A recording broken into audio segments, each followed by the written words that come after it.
Hello students, હું Vaghela sir. મારી YouTube channel Vaghela સ્ટડીઝમાં તમારું સ્વાગત છે. તમને ખ્યાલ છે આપણે વિકાસ અસાઇનમેન્ટનું સોલ્યુશન કરીએ છીએ. તેમાં standard 10 basic maths section B તમને ચેપ્ટર 1ના તમામ દાખલા ગણાવી દીધેલા છે. ન જોયા હોય તો મારી ચેનલમાં જઈને અગાઉના વિડીયો જોઈ લેજો અને બુકમાં લખી લેજો. હવે પ્રકરણ 2 ચેપ્ટર 2 તેના મેં 2 દાખલાના વિડીયો અગાઉ મુકાયેલા છે. હવે દાખલા નંબર 3, જો એવી દ્વિઘાત બહુપદી મેળવો જેના શૂન્ય 3 અને -4 હોય તો કઈ રીતે ગોતશો આપણે, ધ્યાન આપો. સૌથી પહેલા તમને ખ્યાલ છે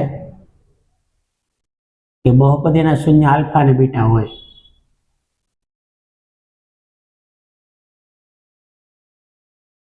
બહુપદીના શૂન્ય 2 શૂન્ય હોય, આલ્ફા અને બીટા. તો એક આલ્ફા, તો પેલું શૂન્ય છે 3, તો આલ્ફા બરાબર 3. પછી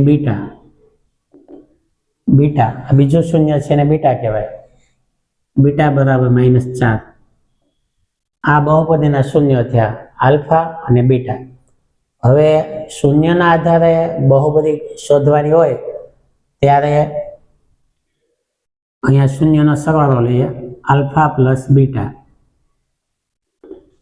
તો આ બંને એને પ્લસ કરીએ. જો આલ્ફા બરાબર 3 પ્લસ બીટાની કિંમત છે માઇનસ, તો કાઉન્સ લઈએ -4 બરાબર 3 ના 3 પ્લસ -4 બરાબર 4 માંથી 3 બાદ થાય -1, તો શૂન્યનો સરવાળો આવે છે -1. હવે શૂન્યનો ગુણાકાર લઈએ, આલ્ફા ઇન્ટુ બીટા. આલ્ફા એટલે કે 3 ગુણ્યા બીટા એટલે -4, ગુણાકાર કરીએ, કાઉન્સમાં લઈશું 4 તેરી 12, તો -12. આવી રીતે શૂન્યનો સરવાળો -1 આવ્યો અને શૂન્યનો ગુણાકાર -12 આવ્યો. હવે તેના આધારે દ્વિઘાત બહુપદી શૂન્યના સરવાળા અને ગુણાકારના આધારે જો દ્વિઘાત બહુપદી.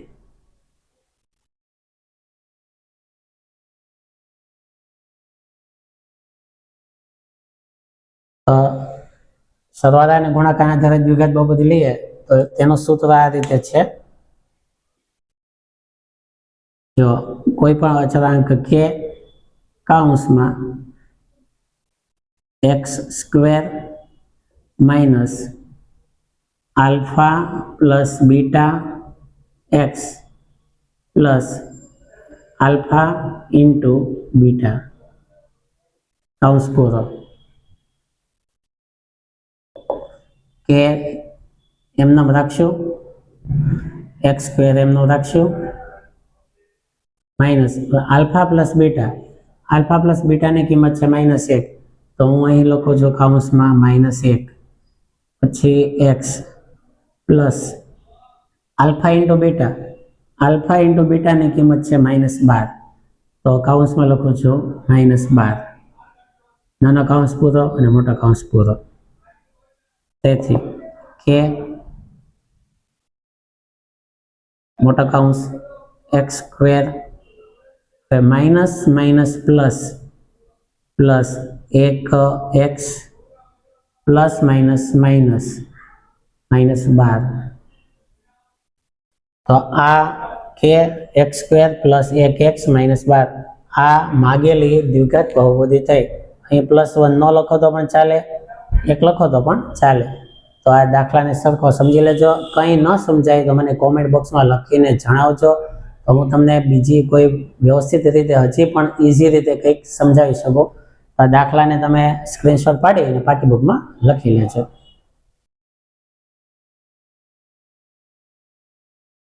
હવે દાખલા નંબર 4, જો આલ્ફા અને બીટા એ બહુપદી p of x is equal to x² plus 9x plus 14, એટલે કે x² વત્તા 9x વત્તા 14 ના શૂન્ય હોય તો 1/α પ્લસ 1/β નું મૂલ્ય શોધો.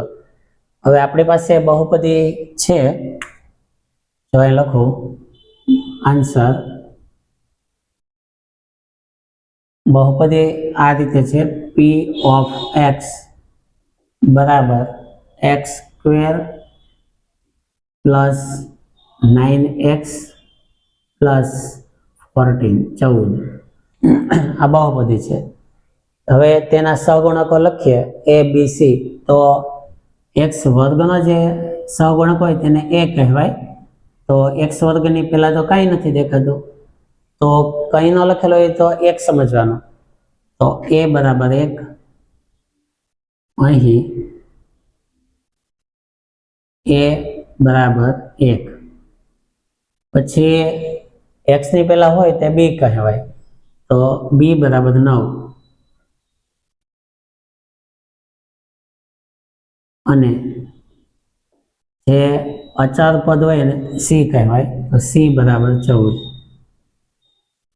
આ રીતે a બરાબર 1, b બરાબર 9 અને c બરાબર 14। હવે શોધવાનું છે જે તેને લઈએ નીચે 1 આલ્ફા પ્લસ 1 બીટા। હવે આનું સાદું રૂપ આપીએ, જો ધ્યાન આપો તો છેદ બંનેના જુદા જુદા છે, બરાબર। છેદ જુદા જુદા હોય તો ક્રોસ ગુણાકાર કરવાના હોય।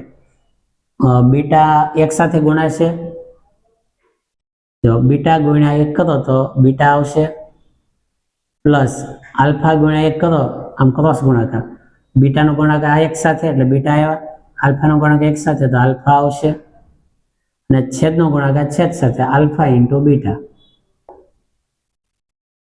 આવી રીતે ક્રોસ ગુણાકાર થશે।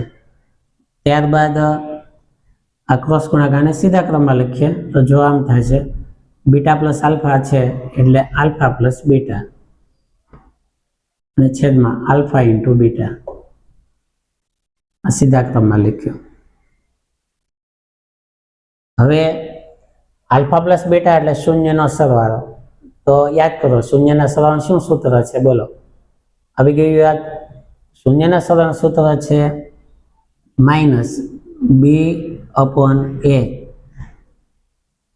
આલ્ફા પ્લસ બીટા એટલે શૂન્યનો સરવાળો, સૂત્ર માઇનસ b અપોન a, છેદમાં alpha into beta, alpha into બીટાનું સૂત્ર યાદ કરો, શું છે તો કે c અપોન a।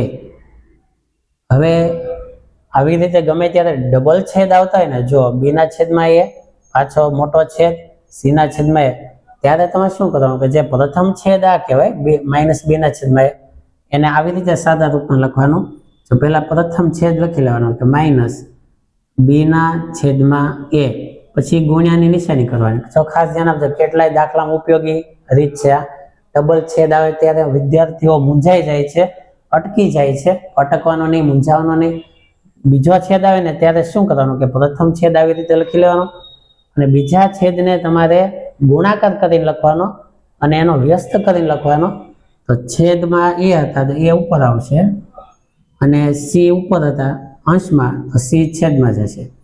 આવી રીતે ડબલ છેદ હોય એનો સાદું રૂપ આપો એટલે એક છેદ બને। હવે શું કરવાનું, આ a સાથે ઉડી જશે, આ એ અંશમાં છે, આ એ છેદમાં, વધે માઇનસ b ના છેદમાં c, તો જો આ રીતે વધ્યું માઇનસ b છેદમાં c। હવે આ માઇનસ છે, આ માઇનસ, બરાબર। હવે b ની કિંમત, તો જો b ની કિંમત છે 9 અને c ની કિંમત છે 14। આ માઇનસ અહીં ઉપર લગાડી દઈએ તો પણ ચાલે, વચ્ચે રાખો તો પણ ચાલે। તો આ માગેલી કિંમત છે 1 આલ્ફા પ્લસ 1 બીટાની કિંમત આવે માઇનસ 9/14। તો દાખલાની સમજી લેજો, કંઈ ન સમજાય તો મને કહેજો, સ્ક્રીનશોટ પાડીને પાકી બુકમાં લખજો।